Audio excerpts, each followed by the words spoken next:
This is chapter 44 of Pride and Prejudice, or chapter 2 of volume 3. Elizabeth had settled it that Mr. Darcy would bring his sister to visit her the very next day after her reaching Pemberley, and was consequently resolved not to be out of sight of the inn the whole of that morning. But her conclusion was false, for on the very morning after their own arrival at Lambton these visitors came. They had been walking about the place with some of their new friends, and were just returned to the inn to dress themselves for dining with the same family, when the sound of a carriage drew them to a window, and they saw a gentleman and a lady in a curricle driving up the street. Elizabeth, immediately recognizing the livery, guessed what it meant, and imparted no small degree of surprise to her relations, by acquainting them with the honor which she expected. Her uncle and aunt were all amazement, and the embarrassment of her manner as she spoke, joined to the circumstance itself and many of the circumstances of the preceding day, opened to them a new idea on the business. Nothing had ever suggested it before, but they now felt that there was no other way of accounting for such attentions from such a quarter than by supposing a partiality for their niece. Partiality, if you're partial to something, you're likely to like it. So Mr. and Mrs. Gardiner are now kind of in the loop, and they figure out that Mr. Darcy is probably interested in Elizabeth, and that's why he's coming to visit with Georgiana sooner than expected. While these newly born notions were passing in their heads, the perturbation of Elizabeth's feelings was every moment increasing.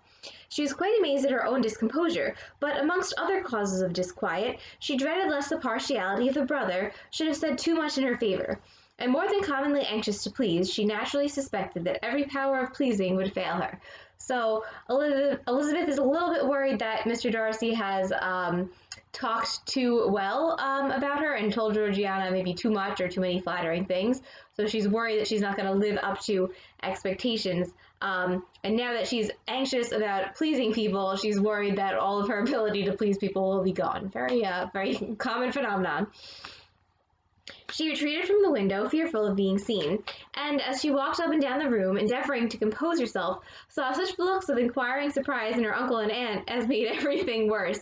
So Mr. and Mrs. Gardiner are watching her walk up and down the room, so pace back and forth, and they're looking at kind of, they're surprised, but they're inquiring, so it's kind of like these knowing looks, and they want to know what's going on, so that just makes Elizabeth more anxious. Miss Darcy and her brother appeared, and this formidable introduction took place. With astonishment did Elizabeth see that her new acquaintance was at least as much embarrassed as herself. Since her being at Lambton, she had heard that Miss Darcy was exceedingly proud, but the observation of a very few minutes convinced her that she was only exceedingly shy. She found it difficult to obtain even a word from her beyond a monosyllable. So apparently Miss Darcy, the rumor is that she's a very proud young lady, but the rumor is false. Elizabeth can tell within a few minutes that she's not very proud, she's just very, very shy, which can often be misconstrued, and perhaps even has been in Mr. Darcy's case. Miss Darcy was tall and on a larger scale than Elizabeth, and though little more than 16, her figure was formed, and her appearance womanly and graceful. She was less handsome than her brother, but there was sense and good humor in her face, and her manners were perfectly unassuming and gentle. Elizabeth, who had expected to find in her as acute and unembarrassed an observer as ever Mr. Darcy had been, was much relieved by discerning such different feelings. So Georgiana is, she seems smart and good-humored, so she's very, agreeable and maybe not friendly, but not judgmental and kind. So she doesn't have to worry quite as much about pleasing Georgiana as she does about Mr. Darcy. They had not been long together before Darcy told her that Bingley was also coming to wait on her, and she had barely time to express her satisfaction and prepare for such a visitor when Bingley's quick step was heard on the stairs, and in a moment he entered the room. All Elizabeth's anger against him had been long done away, but had she still felt any, it could hardly have stood its ground against the unaffected cordiality with which he expressed himself on seeing her again. He inquired in a friendly, though general way, after her family, and looked and spoke with the same good-humored ease that he had ever done. So Mr. Bingley also arrives, and Elizabeth had already forgiven him, now knowing the circumstances of his leaving Jane and not returning to Netherfield. Because Mr. Darcy had interfered, he was already cleared in Elizabeth's mind. But if he hadn't already been cleared, his friendliness and kindness and just his totally unchanged attitude would have cleared him in this meeting. Oh, and he asks about her family, but in a general way. So he says, oh, how is your family? Instead of how is Jane?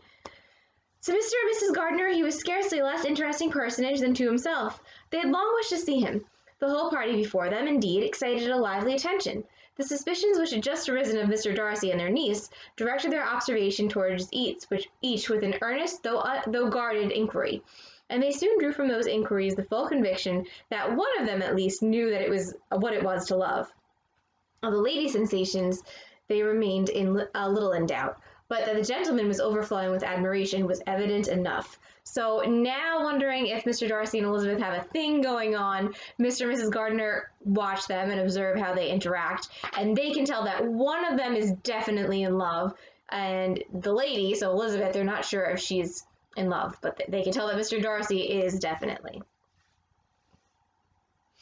Elizabeth on her side had much to do. She wanted to ascertain the feelings of each of her visitors, she wanted to compose her own, and to make herself agreeable to all, and in the latter object, where she feared most to fail, she was most sure of success, for those to whom she endeavoured to give pleasure were prepossessed in her favour. Bingley was ready, Georgiana was eager, and Darcy determined to be pleased. So Elizabeth is trying to figure out what everyone thinks of her, or whatever situation is going on. Like, she wants to know if Bingley may still be interested in Jane. She's worried that she won't be able to be nice and friendly and pleasing to all of them, but Bingley, Georgiana, and Darcy are all ready to be made happy by Elizabeth. In seeing Bingley, her thoughts naturally flew to his sister, and in seeing Bingley, her thoughts naturally flew to her sister. And oh, how ardently did she long to know whether any of his were directed in a like manner.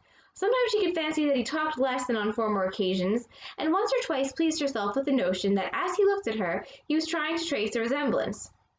But, though this might be imaginary, she could not be deceived as to his behaviour to Miss Darcy, who had been set up as a rival to Jane. No look appeared on either side that spoke particular regard. Nothing occurred between them that could justify the hopes of his sister. On this point she was soon satisfied, and 2 or 3 little circumstances occurred ere they parted, which, in her anxious interpretation, denoted a recollection of Jane, not tinctured by tenderness, and wish of saying more that might lead to the mention of her, had he dared. He observed to her, at a moment when the others were talking together, and in a tone which had something of real regret, that it was a very long time since he had had the pleasure of seeing her, and before she could reply, he added, "It is above 8 months. We have not met since the 26th of November, when we were all dancing together at Netherfield." Elizabeth was pleased to find his memory so exact, and he afterwards took occasion to ask her, when unattended to by any of the rest, whether all her sisters were at Longbourn. There was not much in the question, nor in the preceding remark, but there was a look and a manner which gave them meaning. So Elizabeth is also trying to figure out what Bingley feels about Jane. She watches Mr. Bingley interact with Georgiana Darcy, just as Mr. and Mrs. Gardiner are watching Elizabeth and Darcy. And Bingley and Georgiana do not seem to have any sort of relationship going on. Caroline Bingley said that they hoped Bingley would marry Georgiana, but that does not look to be the case. They don't show any signs of romantic interest at all in each other.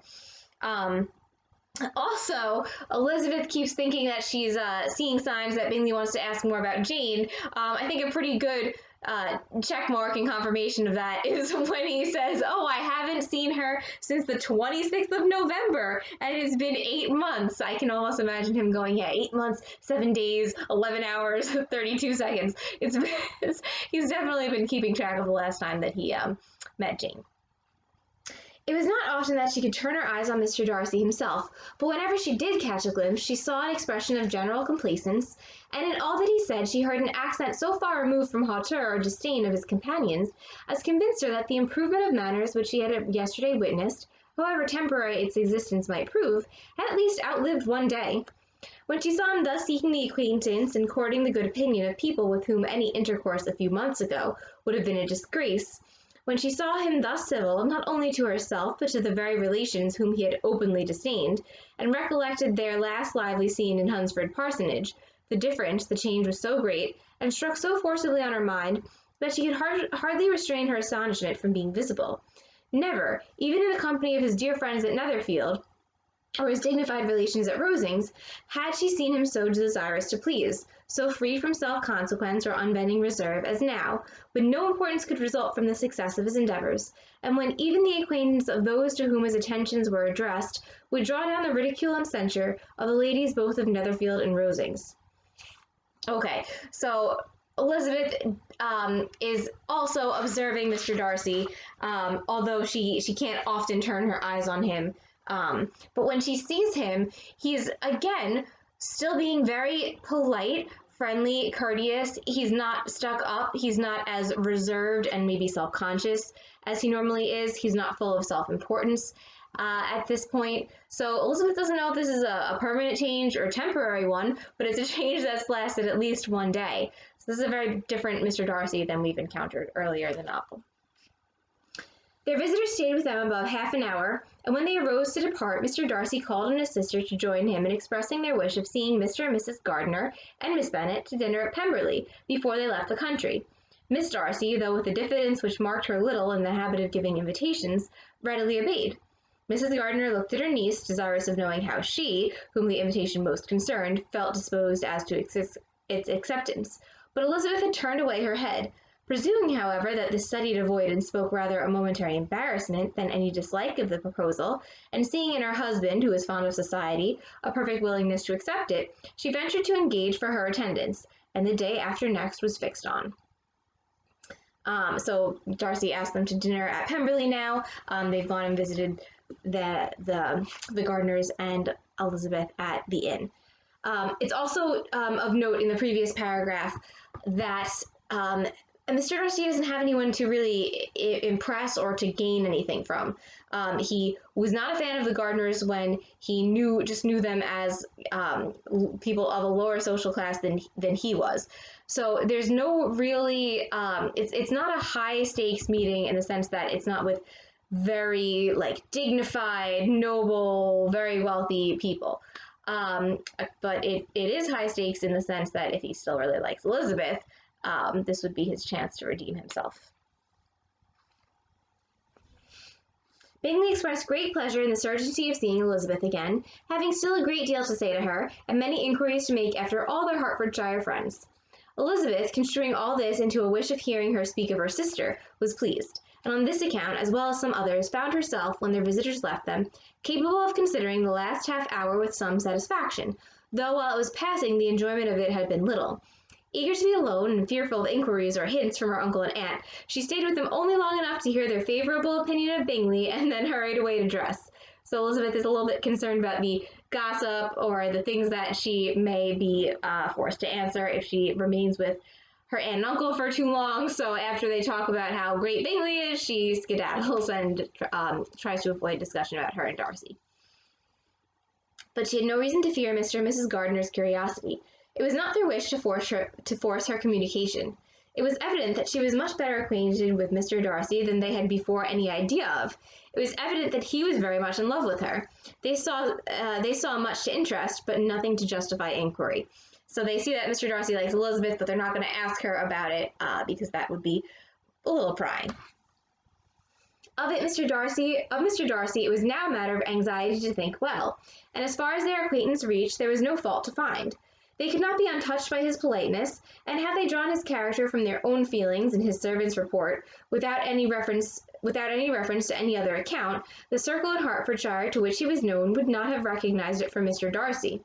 There was now an interest, however, in believing the housekeeper, and they soon became sensible that the authority of a servant, who had known him since he was 4 years old, and whose own manners indicated respectability, was not to be hastily rejected. Neither had anything occurred in the intelligence of their Lambton friends that could materially lessen its weight. They had nothing to accuse him of but pride. Pride he probably had, and if not, it would certainly be imputed by the inhabitants of a small market town where the family did not visit. It was acknowledged, however, that he was a liberal man, and did much good among the poor. So the Gardiners are not too harsh on Mr. Darcy. They think about what they've heard about him in Hertfordshire, and they think it's not even the same person. You wouldn't be able to tell that the proud, obnoxious man who was spoken of before is this very polite person who's visiting them now. So that bodes well. And I think that he may have pride, but it doesn't seem to be a all-consuming flaw here.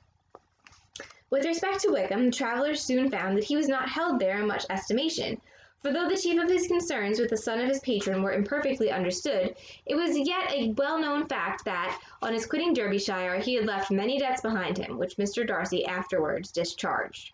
So they also find out that Wickham isn't very well liked in Derbyshire, and also that apparently when he left, he just left all these debts. So there were all these people that he owed money to that he didn't pay back. But Mr. Darcy paid Wickham's debts for him.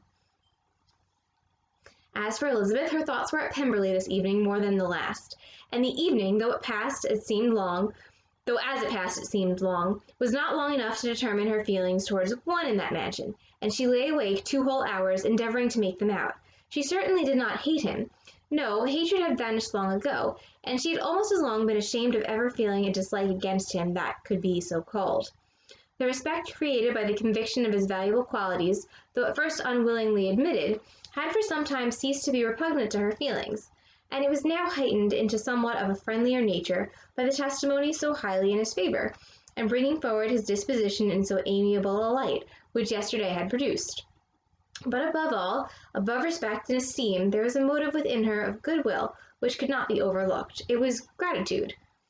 Gratitude not merely for once having loved her, but for loving her still well enough to forgive all the petulance and acrimony of her manner in rejecting him, and all the unjust accusations accompanying her rejection.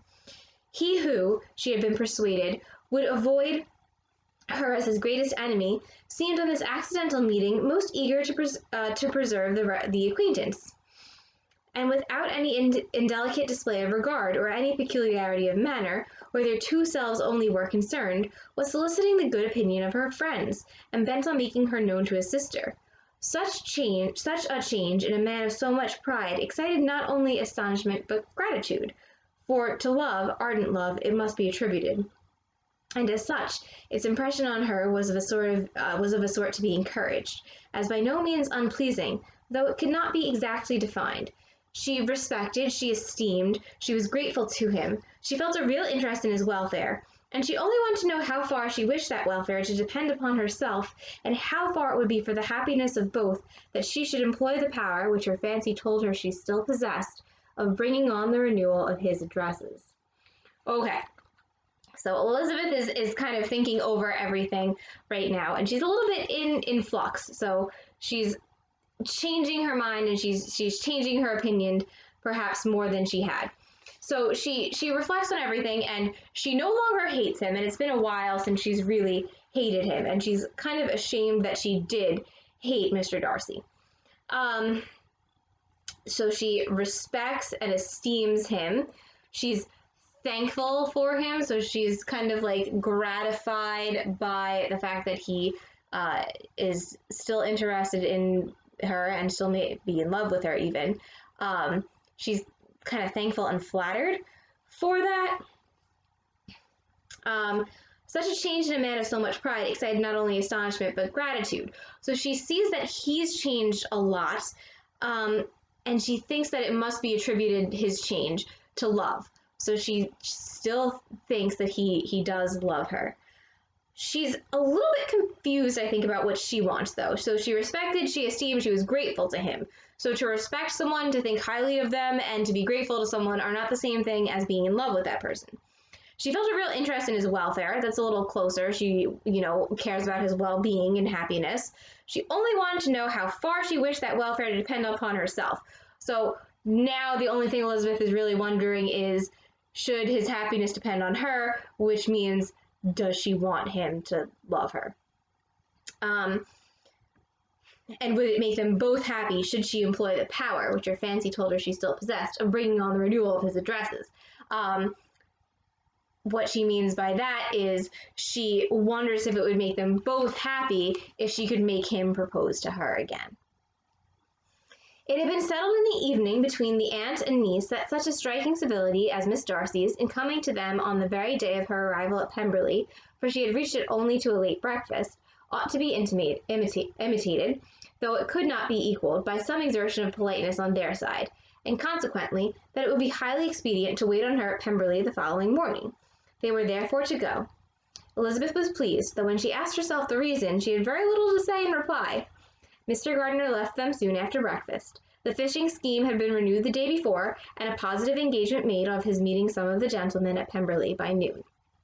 So Elizabeth is talking to Mrs. Gardiner, and because it was so nice and polite of Georgiana to come see Elizabeth as soon as she got back to Pemberley, they decide they have to repay that politeness and kindness by Elizabeth going to visit Georgiana that day. And also Mr. Gardiner is going fishing with Mr. Darcy and probably Mr. Bailey as well, who's staying at Pemberley.